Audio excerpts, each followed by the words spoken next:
So good morning and welcome to the weekly Saturday coffee chat, the first one of 2021. Thank you ladies for getting on and showing up on this Saturday morning. So I'm excited. I hope you are excited. We're going to just do a quick overview of the 12-week year, give a couple of the tips from the last couple of chapters from the book. Now, if you're not through the book, don't worry about it. Keep reading it. Keep taking in that information. If you haven't finished your work with the lessons for that, just keep working on that. It goes hand in hand with what we have coming up. So starting next week, we'll kind of breadcrumb out some things to help you with the vision board party that we're going to do on the 16th. So to get you start thinking about that. And the first one is really just your vision, right? Obviously you need a vision to do your vision board, but we did some of that work in lesson 1 of the 12-week year. So you have that. Plus, Deb and I were talking about this. We've normally done just like the big board. This is what I want to achieve. All my big long-term goals, my short-term goals. But what we will recommend is an option is to do something like, I've done this in the past, and it's taking your vision board and then chopping up into 4 quadrants. So each one will represent a 12-week year. And then I was thinking even this morning, I might put like a circle in the middle to have that long-term driver that's gonna, the thing that I'm ultimately working towards, way down the road. So that's a suggestion to take this vision board that we're going to create and make it for your first 12 weeks, for your first 12-week year.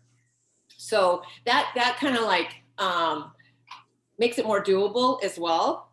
So all you have to do is think about the goals that you've identified for your 12-week year and what those are going to look like when you achieve them. You can still throw some images on your vision board of the longer term things that's going to be that driver, like I said, to help you with what you're doing in this first 12 weeks. But we're just really going to try to narrow down our focus into each of the 12 weeks. So know that that's coming out. And then a reminder to pick your outfit. Like we were all talking about, one of the things we would all like is to feel good in our clothes, right? We just want to feel good in our clothes and our body. So whatever outfit you want to pick, just look through the closet this weekend, or even if it's something new you want to purchase, identify that. And then just have that. Maybe part of your vision board is going to be that. So remember to do that. And then obviously we want you to do your before measurements and your photos this weekend, get those put into the BOD group app. You can do that on your computer now or on the browser on your phone. It's a one-step process or a one-page process to do that. If you're already in the group, you can go to where you log in your Shakeology and your workouts. And at the bottom, it says progress, I believe, or results. And you can enter in there.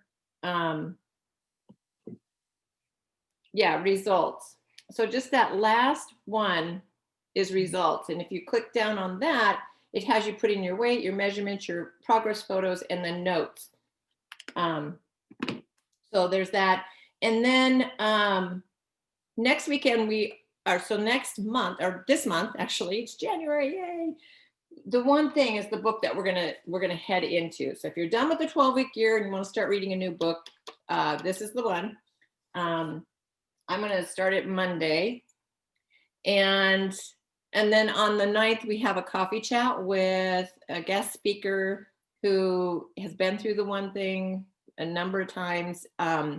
She does it with her company, a realtor firm. She's earning her certification to become a life coach with John Maxwell. So it's going to be a really pump us up, especially after our first week of going through our 12-week year and then getting sort of more focused with it. And just, she's really good at pumping people up. So that's coming. And then if you're doing the control freak with us and you haven't gotten your equipment, Neat. Don't worry about the January 4th start date. It's 3 phases of 3 weeks, the program. That's how it's lined out. So if you end up starting January 11th with it, then you're going to still finish your first phase in January. But if that's the case, I want to make sure you pick something that you're going to be doing next week with intention. I know when I was gonna start the 9-week control freak, my equipment wasn't here. I tried some of the workouts that didn't really pan out, and then I was kind of in limbo, and I wasn't being as consistent as I should have been. So I would prefer you have a plan going into next week. Maybe some of the yoga stuff. Maybe you want to do a little obsession, clean week. You know, there's a lot of 7-day ones out there. There's Sean T's got a week one that's actually pretty intense. There's a week with Sagi, which is a bodybuilding sort of weight training. So they're out there, and you can do filters in your Beachbody On Demand to pick those. If you need help with that, let me know, and I can help suggest something for you. And let's see. I think that was it for like announcement things. Yeah. Okay. So the 12-week year. We just wanted to make sure if like it is really, really helpful to do your model week. And that just kind of lines out what you already, commitments you already have, things you already do in your week. And then I'll identify those pockets of time where you're going to be able to focus on one of your, the tactics of your goal that you're trying to achieve. So if you haven't done the model week, do that. It's super enlightening.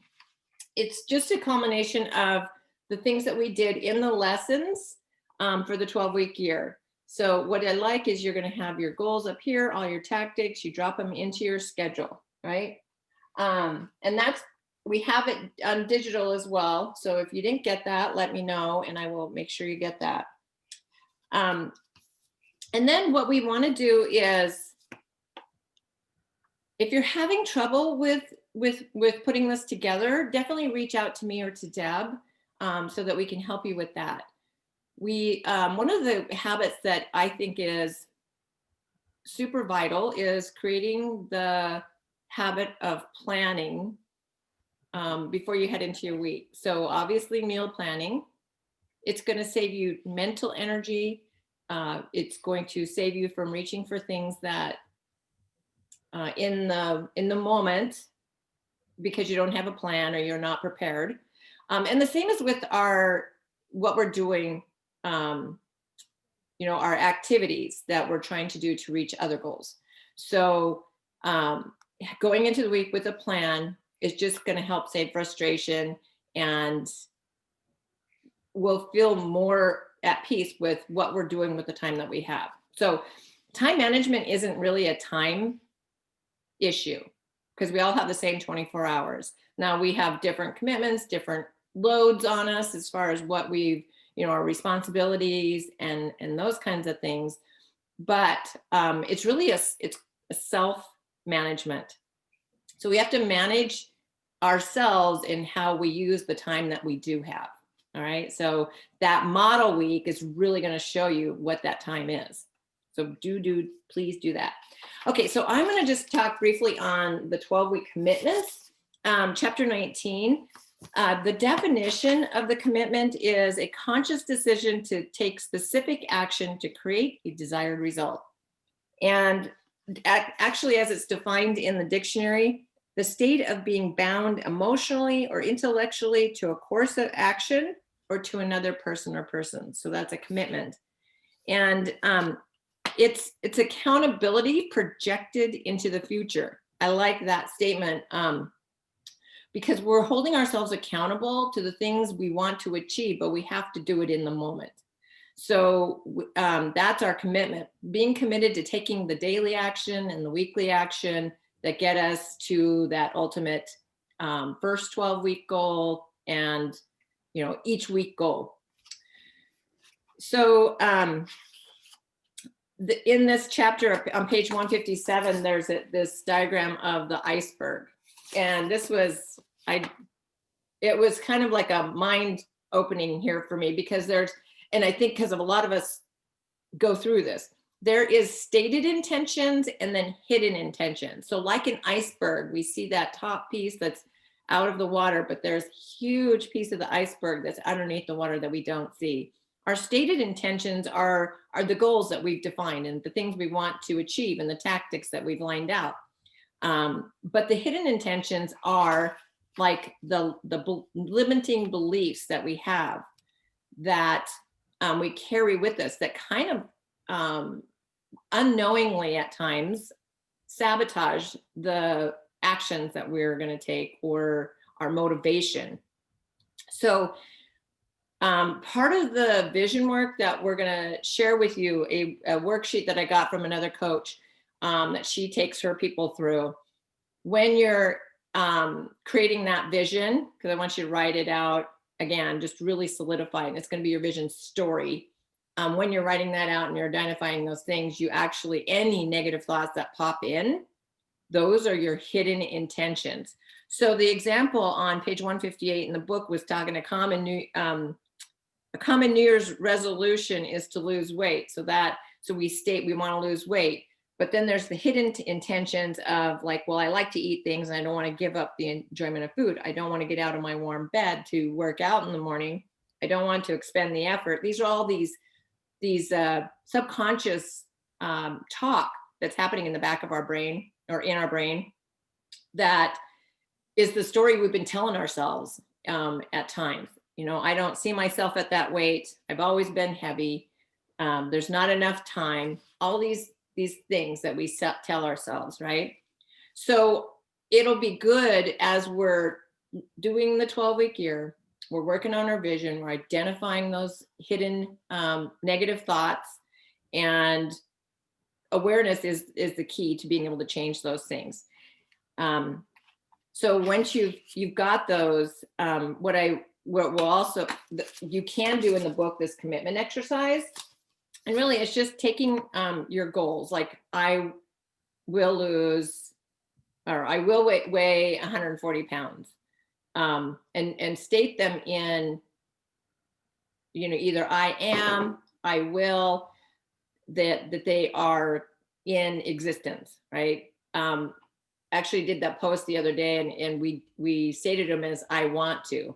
And when you tell your brain I want to do this, it's going to tell you got all these other things that have to happen. Like okay, that's a great desire, it's a great want, but we got this other stuff to work on. Your brain will sabotage you. It's designed for survival, not for happiness. Bottom line.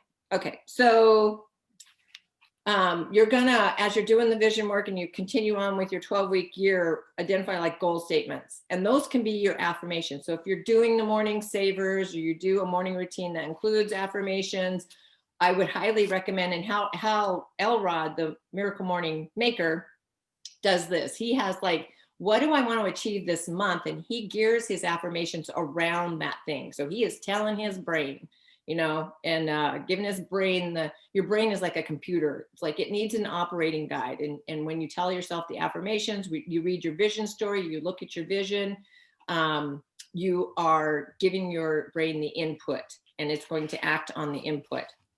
All right, so it's all good in theory, and we have to put it into action. And Deb's going to talk a little bit about what the first 12 weeks is going to be like, and but then I'll just finish with this. On 166, it says, set in your mind right now that the process is more important than the result. So we have to not look at that result. That's kind of like the destination. We need to be just concerned about the mile markers on the road to where we're trying to get to. So we want to, you don't control the result. What you control are your actions. So the things that you're doing along that journey to that destination, that's what we're going to focus on. So don't worry that your goal might be too big or that you might fall short. So what? When you make a commitment, don't give yourself an out. Those part of those hidden intentions are a subconscious out. Like, yeah, I knew it wasn't going to work. And I'm going to show you this success cycle, or I haven't quite coined the term yet, but the final suggestion as it relates to your thinking is this. You need to know that every time you push through fear, uncertainty, and doubt that accompanies any challenge, the benefits go far beyond the particular situation and shape who you become in the process. There is something empowering and liberating about knowing if you say you're going to do something, you can count on yourself to come through. So, and just before Deb starts to share about the 12-week year, I'm going to share my screen and show you this cycle. So it's the belief cycle. So can you see my my screen here? It says belief. Okay, so belief, it's a thought habit. So the beliefs that we have are habits that we've created by thinking them over and over and over and over again. And they can be both limiting or empowering. So we have those going on all the time. But they become ingrained in our subconscious. So it's after a point of thinking this thought so much and having it becomes this belief that we act upon. You'll see in this cycle, it's like in the back of our brain and we aren't even conscious about it that we're doing this to ourselves. So knowing this and being able to identify those and writing out those negative thoughts will be helpful to change them around, right? And then as you got your affirmation and you're telling your brain this, you're reprogramming. We talked about that before, about training your brain. So your belief then becomes a feeling, and we act on our feelings. Like, one of the biggest drivers about the action we take is based on how we are feeling. So it's important to have your 12-week year plan identified and have your week lined out, including your meal plan. Because if we just act on our feelings, we're not going to achieve the goals that we want to, and we're not going to lose the weight and get in shape like we want to if we haven't actually put this plan. So we're going to act on the plan and not necessarily on our feeling. And then the feeling, so then the feeling becomes action or inaction, depending on what your feeling is. And you either take action or you don't take action. Like in some instances, you need to not take action, like, you know, watching Netflix or eating the ice cream that's not factored into your plan. So, and then the actions become the result. And then, and this is exactly what the 12-week year is talking about. Like, the things we are doing today are creating our future. All where we are today is a result of the actions that we've taken to this point. And then, so when we get the result, it fuels the belief.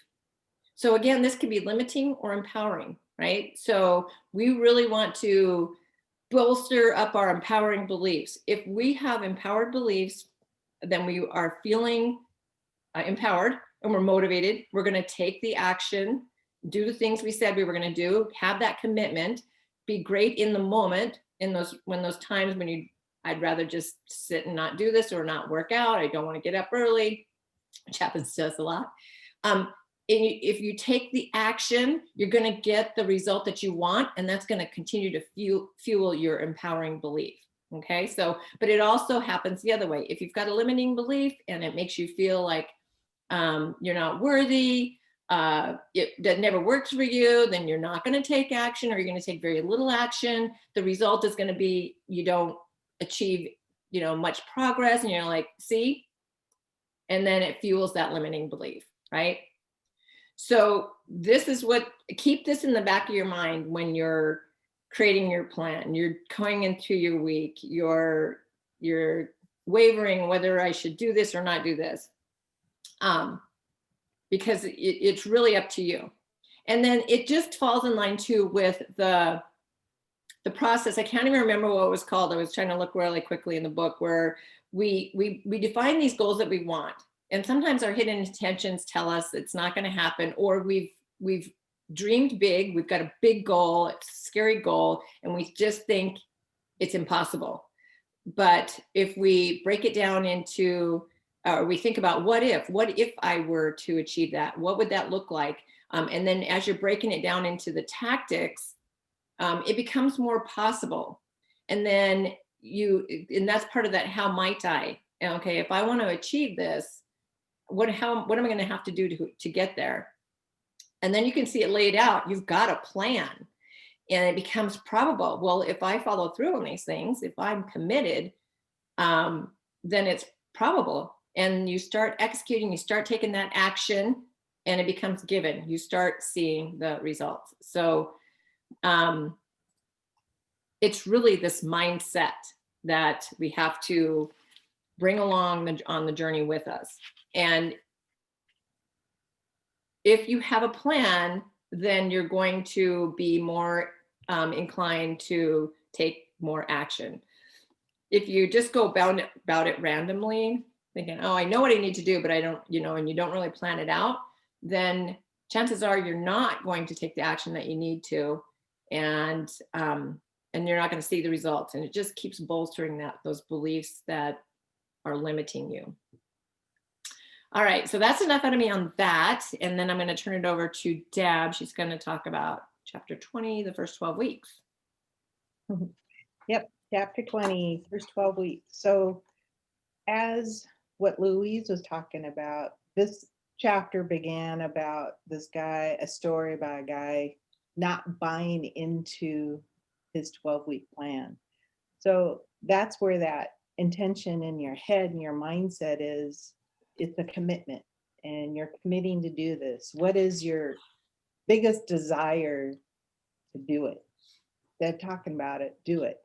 So that's where this is really launching into, is that you are committing to do this plan, and you are committing to get your goal, and get that desire augured into your thought process. And so what I liked about it was the goal link. So your plan, the 12-week goals and stuff, is the goal links the actions that you take each day as part of your plan to your long-term vision. That's why one of the recommendations was to look at your vision or your goals 5 minutes a day. Well, that aligns totally into the savers that we taught ourselves last year, is to do the savers. So you just look at your vision every morning, brushing your teeth. That's creating that intention for the day. And so you get that set in your mind that you're going to do something, some action that is going to feed that day. So that's where she was going in the belief. You're believing yourself, you're seeing it, and so you're feeling it, you're connecting to it, and then that you're going to go and most likely act upon it. So the first 4 weeks is where we set ourselves for the 12-week year. So the first 4 weeks is you're creating that routine every day. So every day you're doing something that feeds your vision and goals. So the first 2 weeks, okay, the first week is just kind of like feeling your model week. So you're kind of feeling that. You put it on paper, but you're actually doing it. And you're going to set your scorecard and see where you're at. So it's kind of giving you that baseline the first week.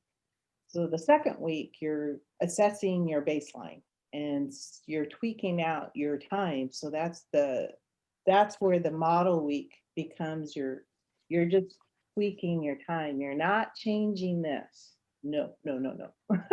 You're changing your time, because that's the controls that you possess, and that's your intentions every day. So then it leads into the second week, and then the fourth week you're really looking at it, and this is where they're talking about implementing intentions. So when you're assessing your scorecard and you're looking at what is it that you're not achieving to where you want to be at the fourth week there, you need to get to that towards an 85%. So what is it that your intentions that you are not doing? And that's a different mindset because you're striving, but you're going back to your old habits. And that's where you want to change. That's where the sweet spot of changing. And so I like this on the implementing intentions. It says a written action plan, what psychologists call implementation intentions, helps to create new behaviors even in the presence of your old environment triggers. A plan creates a new set of conscious actions, what Louise was talking about. Your conscious actions and choices that can help produce new results in an old environment. So that's where you kind of slide back into your old ways, but your environment's the same, but it's your intentions and your mindset and the actions that are new. And that's where you become uncomfortable to be comfortable, and you're trying to get a routine set. So you start doing your 4 weeks, then you trudge along, and then you're looking, and then you're like, okay, week 5, maybe like probably week 7 or 6 or 7, are you getting towards your 85%? That's when you really need to look at yourself and be honest with yourself. What is it that I need to confront that's stalemating me to get to that 85? Maybe you're just getting up to 1% more. That's okay, because as long as you're getting towards the 85%, because what they're saying is towards the what do you call it, 2/3 way through, you're getting into a productive tension. So there's these new terms for me, and I was like, productive tension. And it says here is productive tensions is exactly what you want to experience. It is the lead indicator of substantive change. So you're uncomfortable, you're becoming comfortable, but you need to be uncomfortable again.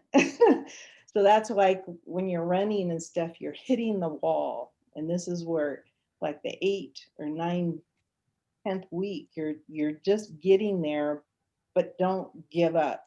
And that's that valley of despair thought. That's where the negative thoughts. And even though you may not got to that 85% there, don't give up. This is where the rubber meets the road. You need to stay on course, get on that mile marker that Louise was talking about. They kind of gave the analogy for even a car. You go in a directions, but you have these certain turns you must take to get you to your goal. So then when you get to that 10th or 8th week, actually 8th week is where you got to change, re-engage to your goals, re-engage, recommit, and finish strong. And this is where the last 4 weeks, you got to finish. You made it this far, you got to do it. And try to get to the 85%. And when you get to that final 12th week, this is where if you didn't hit 85, maybe you hit 70%. That's okay. I mean, and this is where you really need to assess, what was it that you didn't reach 85% on that score? And maybe that's something you need to roll in to your next 12 weeks. So that's what they call the secret 13th week, is do your rewards, bless yourself that you made it through. Reward yourself on the stuff that you did achieve in your goal, or find out what was it that you didn't get to that one goal or several goals, whatever it is, and switch it up and apply it to your next 12 weeks. Roll it in. And if maybe you got 85% on your first goal, but you want to do it over again on your next 12 weeks, that's fine, to get more of a routine. And this is where you want to get to that routine that becomes a habit. And so it's highly achievable. And to me, it's optimum efficient to get 1 year into 12 weeks. Because New Year's resolutions, they languish, and and then it's gone, and then you're just trudging along and existing. We don't want that. This is where we have our group here, and we're all here to support each other. So that's my takeaway on that one chapter. Amen. Amen, Mhm. sister. So if we do 4 12-week years, that's 48 weeks. So that leaves 4 extra weeks in the year. So at the end of every 12-week that we do, we will kind of like reassess, regroup, review, and reestablish our next 12-week year. So that'll come in line with like a prep week that we do. So, so if you remember when we first started reading the 12-week year, it started out with a quote.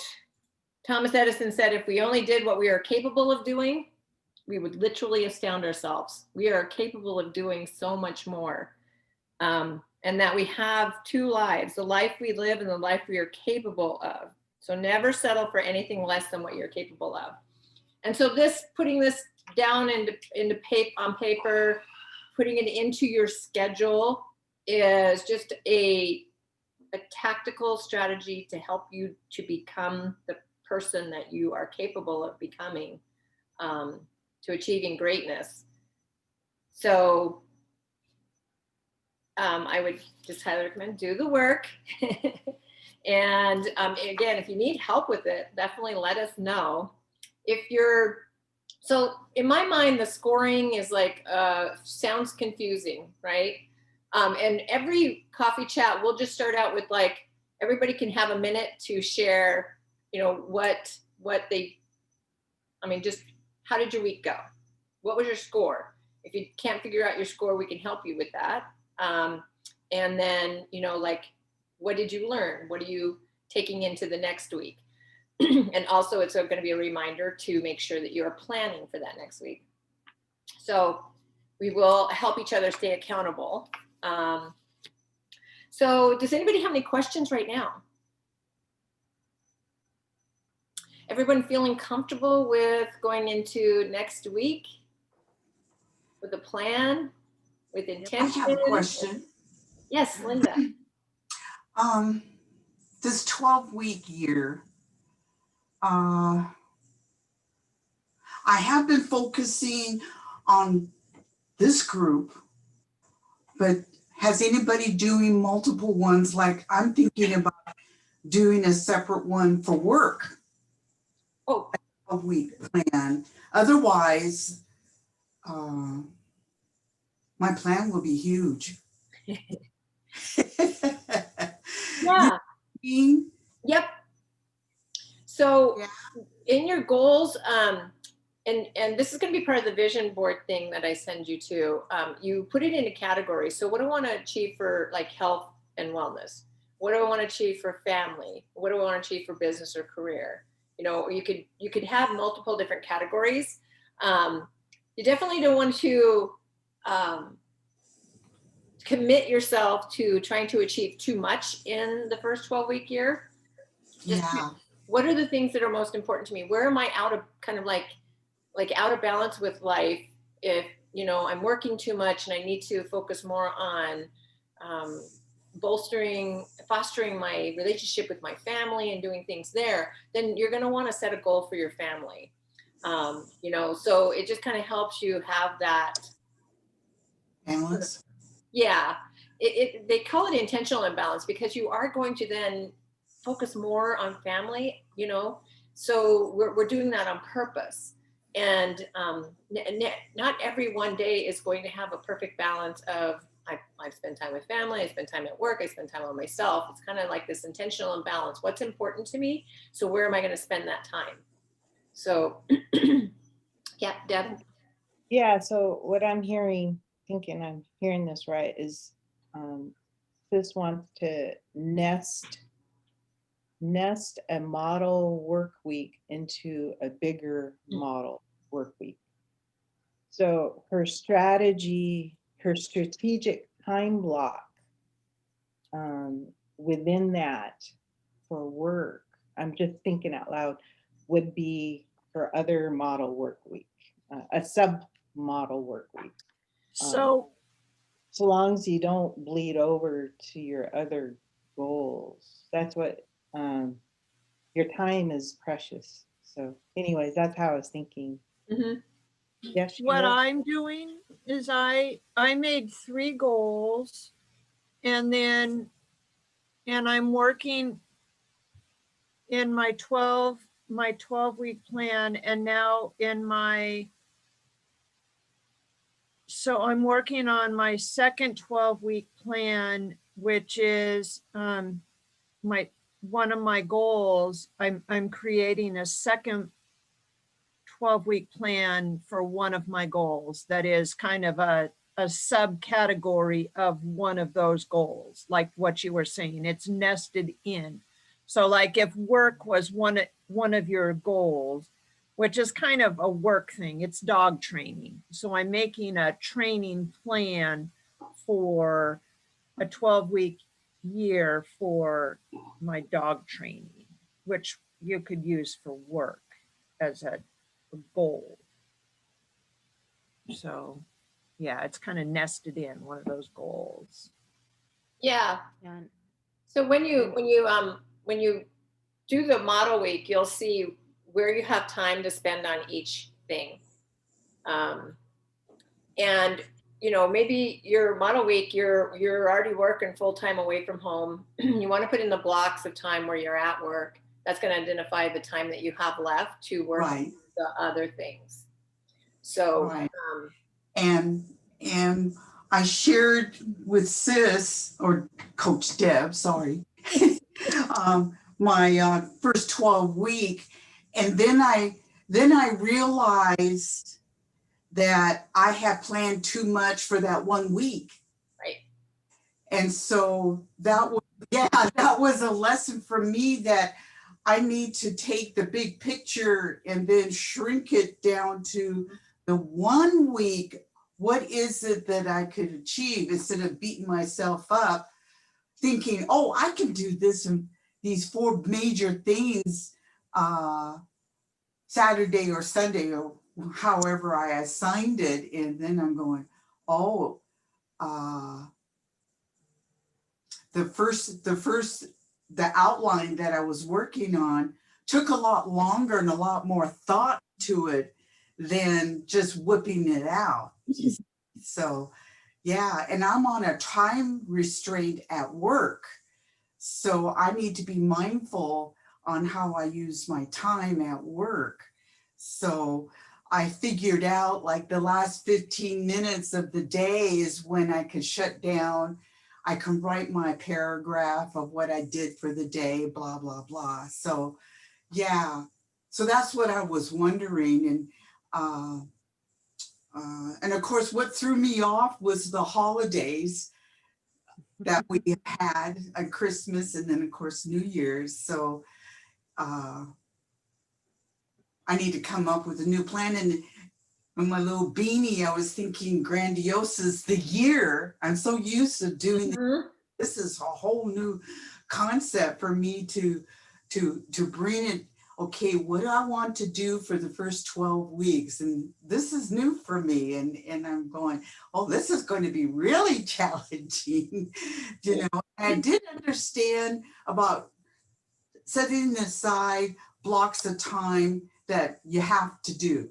Yeah, it's a have to, like work.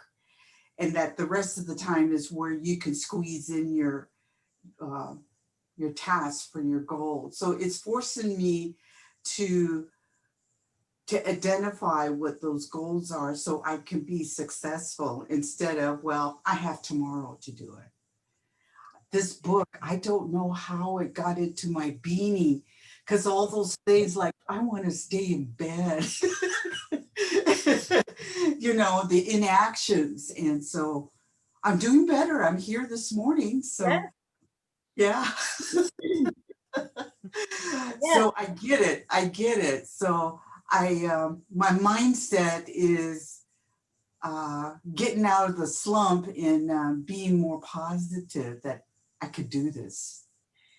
Thank you, ladies. Yes, thank you. Thank you for sharing that, because I think a lot of us, we're in our individual environments and we are having these thoughts, these beliefs and feelings, and we feel like we're the only one, but we are not. Like all of us on the call here have those feelings and the resistance monster like this talks about.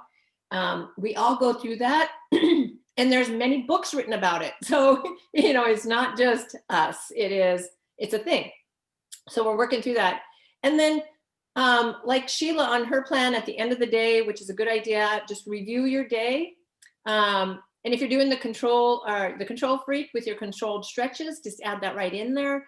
Review your day, and and this would be a good time to sit down and look at good, you got it on there too. What you have coming up tomorrow. So it kind of really, you're already set. I know what I'm doing tomorrow, or you can make minor adjustments then. And the book talks about this. If you build it on paper and you can't physically achieve it on paper, you're not physically going to achieve it in life, right? So, so just know, like, give yourself some grace, put it in your plan, work your plan, and achieve the goals. And we're going to, you'll see where like Deb was talking, you're going to see the breakdowns. You're going to be able to resolve them, adjust them. We're not adjusting the goal, but we are adjusting how we're executing it. And that's what this whole thing is about execution. So this is going to be a learning curve for our first 12-week year. We're going to learn a lot about ourselves and about, what we are capable of. And I'm excited. So any other questions, comments? All right. Bernadette, did you have something? No, just that because my system is an old system, I had to go and I just recreated a spreadsheet. And within that spreadsheet for work, I ended up, of course, instead of having hour blocks, I put half-hour blocks within there too, so that I could have that for, my regular projects during work. But after doing it all, setting those goals, and I really had to put thought into that, I looked at it and I thought, oh my gosh, this is what I've needed, because you tell yourself every day in your head, but yeah, when you actually see it on paper, and I know this from going back to college days, because everything was listed out on, time management sheets. This is, it was incredible to see everything that I do and that I do have time and when I do have it. Right. So it just simplified. It made things simpler. Mm-hmm. Simplified my life. That's all. Yep. So Love just it. thought I'd add that. Yeah. Awareness is the key to making change. So this really does help you become aware. Mm-hmm. All right, ladies, any other comments? Nope. Other than thank you all. Yes, thank you. Let me do a quick boomerang here, and everybody say good morning. Good morning. Awesome. Thank you. Have a wonderful weekend. I look forward to seeing you all in the group. Yeah. Happy New Year. Bye. Bye, ladies. Bye.